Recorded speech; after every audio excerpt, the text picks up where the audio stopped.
learners, once again, this is your mentor, Ray. This is actually the second part of the video about insulin. The first part actually dealt with the types of insulin, and we have identified functional concepts, and we coded the most important numbers that you need to remember related to each type of insulin, okay? That was actually in the part 1 of this video series, okay? This is part 2. Now we're going to talk about NCLEX RN pointers on insulin administration. Okay.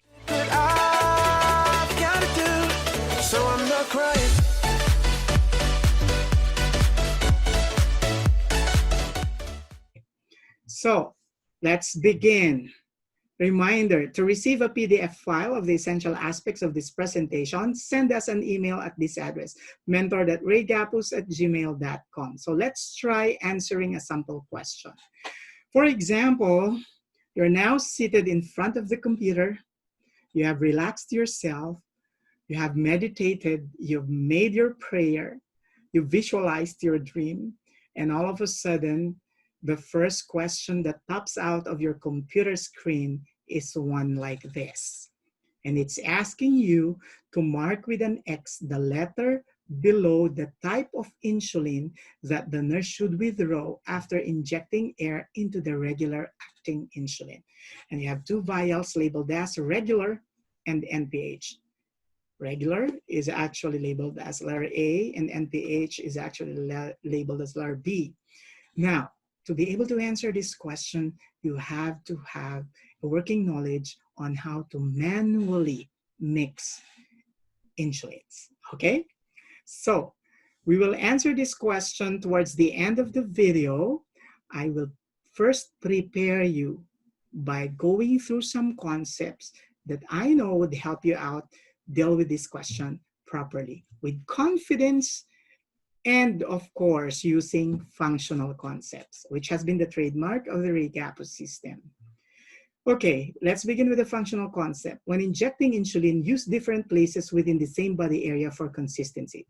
So if you're using the abdomen, okay, use the abdomen, but move from the different parts of the abdomen. Do not use the same site within the same area. Okay, so use the same body area for consistency, but move from place to place within that area, usually 1.5 inches apart. Okay, insulin is most commonly administered through a syringe that's designed specifically for insulin. Okay, it's called the insulin syringe. If you would notice, it would usually have shorter needles, finer gauge for less pain, markings specific for insulin units, and it's actually for single use only. When disposing, cut needle with a clipper. If not, recap them and discard in a heavy-duty plastic bottle. Now, this is significant. Why do you have to remember about the proper way of discarding the needle?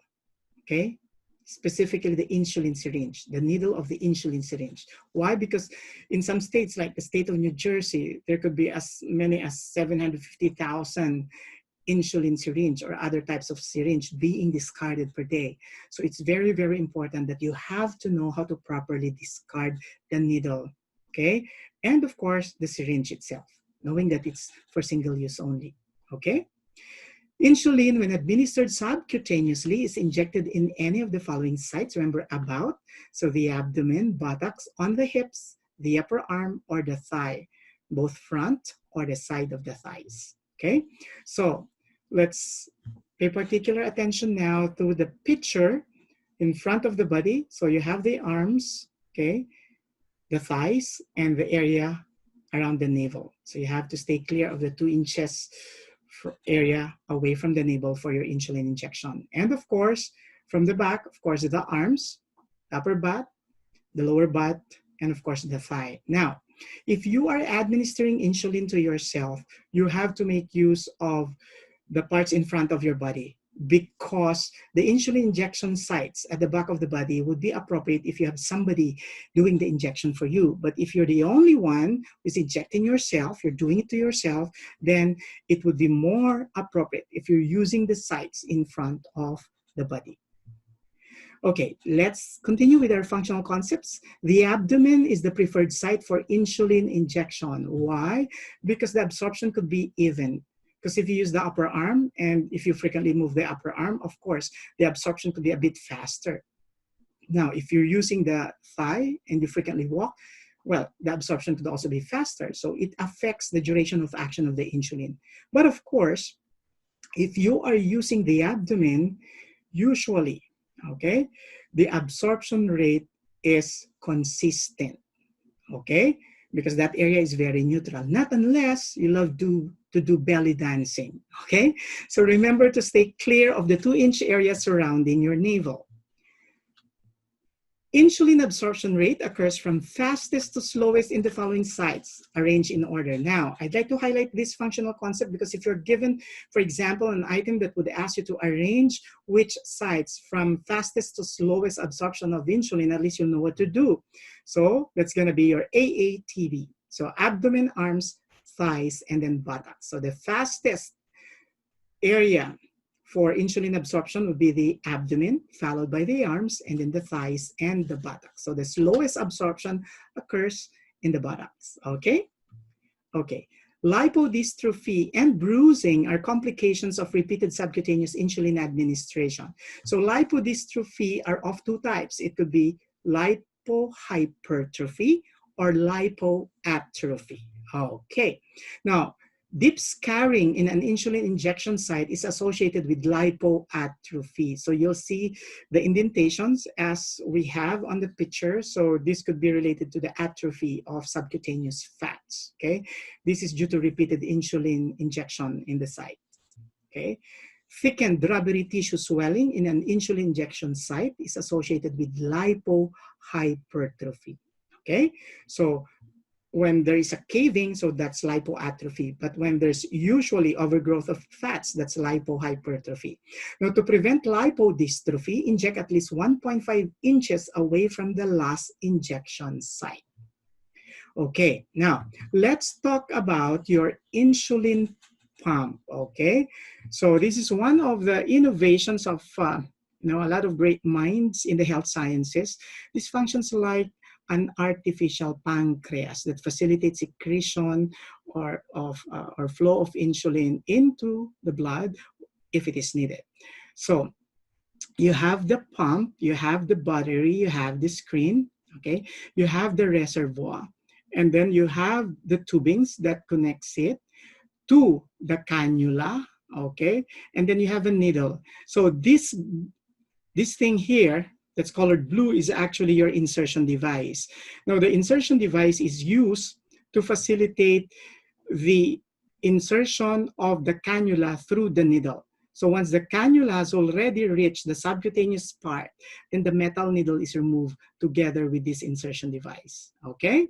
Now, an insulin pump serves to deliver small doses of insulin. It's used for rapid-acting insulin, and it's never used for premixed insulin or manually mixed insulin. It is attached to the abdomen through a cannula inserted under the skin, that's subcutaneously, and the infusion set is usually changed every 2 days. So this is the infusion set that's changed every 2 days, but the pump, of course, doesn't have to be changed every 2 days because it's a little pricey, okay? Okay. An insulin pump is appropriate for people who, now take note, you have to remember this functional concept. It could be a multiple choice with multiple response or SATA type of question that would cover this concept. So you have to remember this. So your insulin pump is appropriate for people who suffer from delayed food absorption in the stomach, or for those who simply want it, okay? So even if they are suffering from delayed food absorption, if they don't want it, we can't do anything because the use of technology requires acceptance and orientation of the user. So it's appropriate for those who want it with frequent low blood glucose reactions. It's also appropriate for people who are active, but we have to caution them to avoid contact sports because usually the pump is either placed on the belt or it's actually placed inside the patient's pocket, okay? And of course, this is also appropriate for people, specifically moms who plan to be pregnant again, okay? Now, when using an insulin pump, do not use it for mixed insulins. When an insulin pump breaks or falls off, the priority is to ensure that the patient receives insulin by injection anytime it is needed. So even if your patient is already using an insulin pump for a long period of time, it's still appropriate for you to reinforce educating them about how to self-inject with insulin, because at any point in time that the pump breaks, they have to know how to inject insulin to themselves, okay? So what about manual insulin mixing? Some of my students would usually ask me, why do we have to study manual insulin mixing when there are already premixed insulin? I agree. But remember, when you're dealing with health situations, everything could happen, which simply means there could be a break in the equipment. There could be an emergency situation in which supplies may not be available. So you have to know how to manually mix insulin, okay? So here's a functional concept. Only insulins from the same source, meaning human insulins, can be mixed together. When manually mixing regular and intermediate acting insulin, remember the proper sequence of steps. Now this time I'd like to give you a code. The code is IRRI, okay, IRI, okay? Now the first I means intermediate acting or the cloudy insulin. The first R, regular acting or clear insulin. And the next R is actually regular, intermediate acting, the reverse order of the first two. So regular acting or the clear insulin, intermediate acting or the cloudy insulin. Now we put a bracket for the first two steps. Why? Because the first two steps involve injecting air, 20 units, into the intermediate acting insulin, and then injecting air, 10 units, to the regular acting insulin. Now remember, the amount of air we inject into the vial corresponds to the amount of insulin that's going to be withdrawn or aspirated from the vial of your specific insulin, okay? And then we also put a bracket on the last two steps, because the last two steps would actually refer to the aspiration of 10 units of regular acting insulin and the aspiration of 20 units of intermediate acting insulin. So remember, we first have to inject air in both vials before aspirating one after the other. Okay, question. Why do we need to inject air first to the intermediate acting insulin? Because, okay, if we inject air first to the regular acting insulin, we would end up aspirating the intermediate acting insulin first, okay? So you will be reversing the process. To prevent that from happening, we always have to remember IRRI. So inject air to the intermediate acting insulin and then inject air to the regular acting insulin, then aspirate the regular acting insulin before aspirating the intermediate acting insulin. I have a question. Why do we need to aspirate first the regular acting insulin well ahead of the intermediate acting insulin?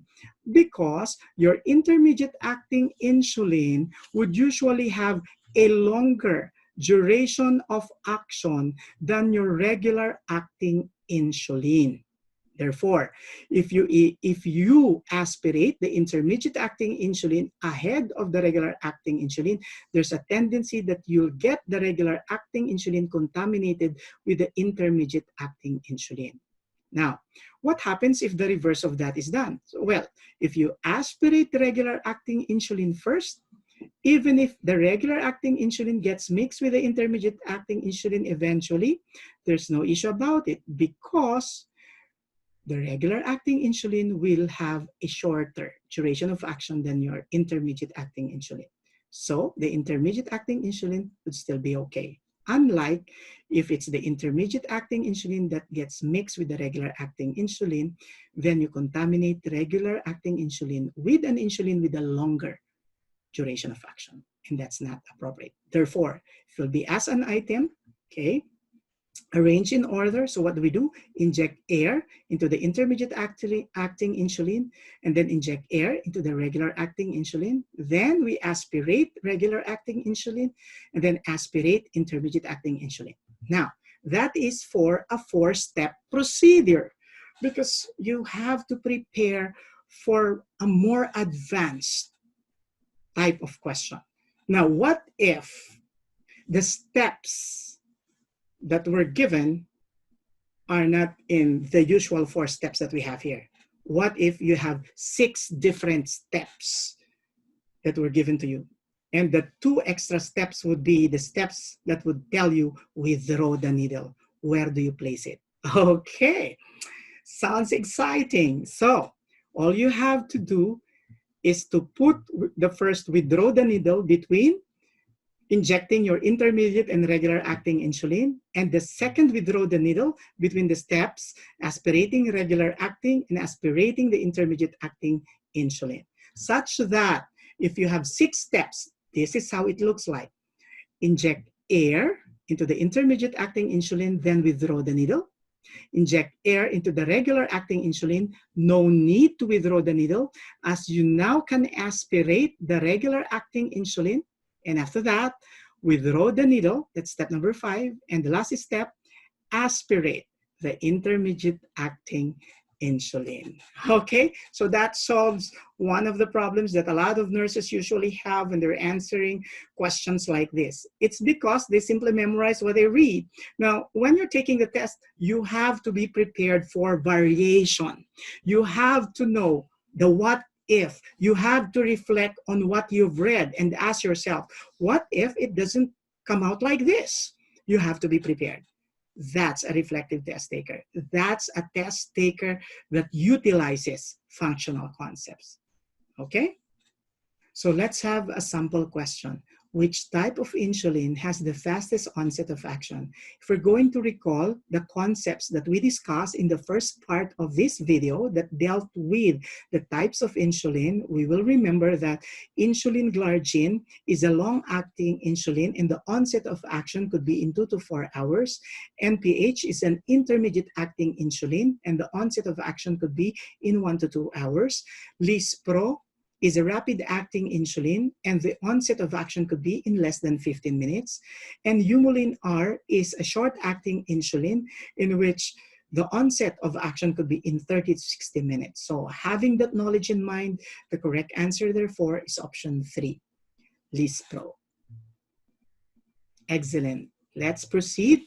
Now this time, let's try to recall our IRRI steps in mixing your regular and intermediate acting insulin in one syringe. So we begin with, if we're going to imagine, the first 2 steps should be injecting air, IRRI. So inject air first in the intermediate acting insulin, and then inject air into the regular insulin. Okay, and then the last 2 steps would be aspirating. This time we aspirate the regular insulin first, and then we aspirate the intermediate acting insulin last. Okay, so IRRI. Excellent. Okay, so let's go back to the question that I posted at the beginning of our discussion on insulin administration. Mark with an X the letter below the type of insulin that the nurse should withdraw after injecting air into the regular acting insulin. So remember, the first step is inject air into the intermediate acting insulin. Remember, IR, and then inject air into the regular acting insulin. And then what do we aspirate or withdraw? The regular before the intermediate acting. So the answer, therefore, is letter A. Now everything becomes easy because we've gone through the concepts that you need to answer the question correctly and with confidence, and that's because you're using our innovation functional concepts. Okay, so here's another functional concept. When manually mixing regular and intermediate acting insulin, remember the proper sequence of steps. Let's have a review. IRRI. So the first one would be your intermediate acting, and then regular acting, and intermediate acting. The first 2 steps would be for injecting air into the intermediate acting, then the regular acting, and then the last 2 steps would be for aspirating, your regular acting followed by your intermediate acting. Now, if you are given a 6-step procedure, you'll need to insert the step on withdrawing the needle, and in which case you have to insert it between the steps of injecting air in your intermediate and regular acting insulins, okay? And you also need to insert the same step between aspirating your regular acting insulin and aspirating your intermediate acting insulin. So once again, when you have a 6-step procedure of mixing 2 types of insulin, inject air into the intermediate acting insulin, withdraw the needle, and then inject air into the regular acting insulin. No need to withdraw the needle. You go straight to aspirating the regular insulin, then withdraw the needle, then aspirate the intermediate acting insulin. Okay, so our answer is definitely letter A. So once again, I just hope you liked our discussions on administration of insulin, and I hope that you will remember the steps and the concepts that we learned today when you're sitting for your test and be able to answer any questions related to this with confidence using functional concepts. Once again, shout out time, congratulations to Sharmila Dukuchu, okay, from Nepal for passing the NCLEX RN for the State Board of New Mexico. Let's learn together. For more instructional videos, subscribe to our YouTube channel, Gapuz Mentors, and my Facebook page, Mentor Ray. You could actually send me a message. You could actually send me some suggestions. You could actually send me requests, okay, for me to cover some concepts. I would appreciate that. We would want to hear from you because we exist because you are here subscribing, okay, for our videos. So therefore, if there's anything that you don't like in terms of format, you just simply have to tell us, okay? And if you like, don't forget to click on the thumbs up sign, okay? And that inspires us to continue what we are doing. Thank you very much for giving us the opportunity to help you out, turn your great USRN dreams to reality. This is your mentor Ray saying thank you for joining me today.